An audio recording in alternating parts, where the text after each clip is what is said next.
ভালো একটা গুরুত্বপূর্ণ জায়গা। আজকে বাংলাদেশ যেখানেই যাই এই কাদিয়ানি হচ্ছে, এই ভণ্ডপীরের খপ্পরে হচ্ছে। এর কারণ কি জানো?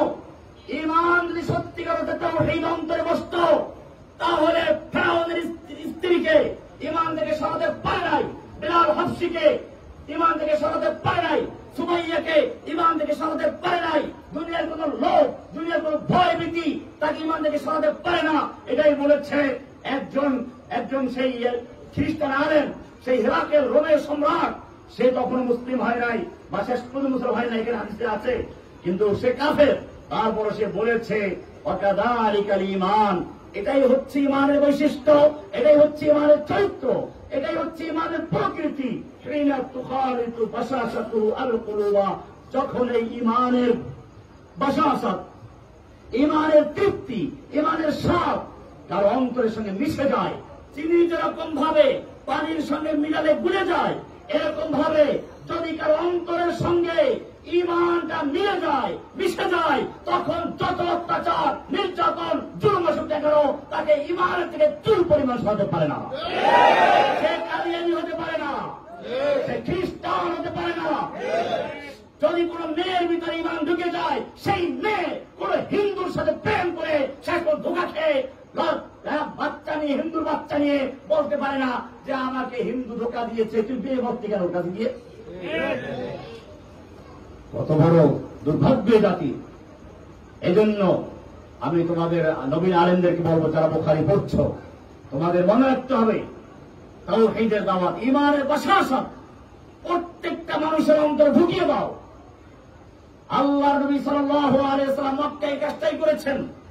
সাফা পাহাড়ে প্রথম ঘোষণা করেছেন, ইয়া আইয়ুহান নাস কুলু লা ইলাহা ইল্লাল্লাহ তুফলিহুন, হে বিশ্ববাসী বলো লা ইলাহা ইল্লাল্লাহ, লা ইলাহা ইল্লাল্লাহ নেই, কোন মাবুদ নেই, কোন আইনদাতা নেই, কোন বিধানদাতা নেই, কোন সন্তানদাতা নেই, কোন রিজিকদাতা নেই, কোন রকমের মুশকিল কুশা নেই, হাজত রওয়া নেই, আতা বক্স নেই, গঞ্জে বক্স নেই।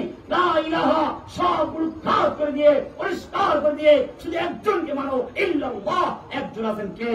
আল্লাহ। সব ক্ষেত্রে হুকুম চলবে কার? আল্লাহ। ঈমান, ঈমান শব্দকে বসিয়ে দাও। আল্লাহর নবীর সঙ্গে হামজার মতো বীর পাহরান আছে, ওমরের মতো লৌহ মানব আছে, সাহাবায়ে কেরামদের মতো অনেক সাহাবী ইসলাম কবুল করেছেন মক্কার। ইচ্ছে করলে রাতের অন্ধকারে কতগুলো মূর্তি ভাঙতে পারতেন, ভেঙেছিলেন? কেন ভাঙেন নাই? ভালো করে বুঝো। আল্লাহর নবী চিন্তা করলেন, এই পাথরের মূর্তি দুই চারটা ভেঙে লাভ নেই, আজকে ভাঙবো, কালকে ওরা গড়বে। তার চেয়ে আমার প্রথম কাজ হচ্ছে মানুষের অন্তরের ভিতরে তাওহীদ বসিয়ে দিয়ে মূর্তির বিরুদ্ধে ঘৃণা তৈরি করে দেওয়া। মানুষের মনের ভিতর থেকে মূর্তি ভেঙে চুরমার করে দিয়ে তাওহীদকে বসানো।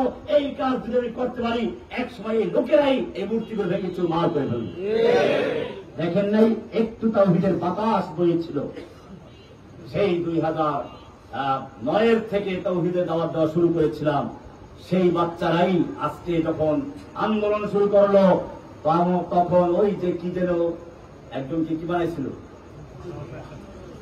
আল্লাহর নবীর মহাব্বতকে বাদ দিয়ে একজন লোকের মহাব্বত প্রতিষ্ঠা করার চেষ্টা করা হয়েছিল। আল্লাহ তাআলা তার যদি এমন ঘৃণা তৈরি করে দিলেন, লোকেরা যখন সুযোগ পেল সারা বাংলাদেশ থেকে একসাথে সব মূর্তিগুলো ভেঙে চুরমার করে দিল।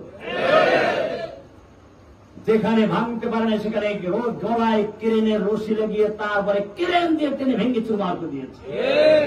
আল্লাহ তাআলা দেখালেন, তুমি অনেক আলেমদের ফাঁসি দিয়েছ, অনেক আলেমদেরকে কারাবন্দী করে নির্যাতন করেছ, অত্যাচার করেছ, তুমি তোমার বাবার হত্যার প্রতিশোধ নিয়েছ। জনগণ তোমার মরা বাপের ফাঁসিকার জোগাড় করে তোমার থেকে প্রতিশোধ নিয়েছে। এই জন্য আমাদের কাজ হচ্ছে এই বুখারী কয়েকটা গুরুত্বপূর্ণ শব্দ, এটা ওয়াকাযালিকাল ঈমান, এটাই হচ্ছে ঈমানের বৈশিষ্ট্য, এটাই হচ্ছে ঈমানের চরিত্র, এটাই হচ্ছে ঈমানের গুণ। ইযা হিনা তুখালিতু বাশাশাতুহু আল কুলুবা, যখন এই ঈমানের বাশাশাত, ঈমানের তৃপ্তি, ঈমানের স্বাদ, ঈমানের মজা কারো অন্তরের সঙ্গে মিশে যায়, যেরকম ভাবে চিনি পানির সঙ্গে মিশে যায়, তখন আর কোন ভয় ভীতি, অত্যাচার, নির্যাতন, জুলুম তাকে ঈমান থেকে ফিরাতে পারে না। এটাই হচ্ছে তাওহীদ, এটাই আমাদের কাজ, সেটাই বলেছে। আর এখানে গন্ডগোল থাকলে ছিঁড়ে পড়ে যাবে। কি পড়ে যাবে? পাখি তাকে ছো মেরে নিয়ে যাবে, অথবা দূরবর্তী কোনো বাঁকার নিয়ে ফেলে দিবে। সেজন্য প্রথম কাজ হচ্ছে ঈমান। প্রথম কাজ কি? ইমাম বুখারী ঈমান দিয়ে শুরু করেছেন, তাওহীদ দিয়ে।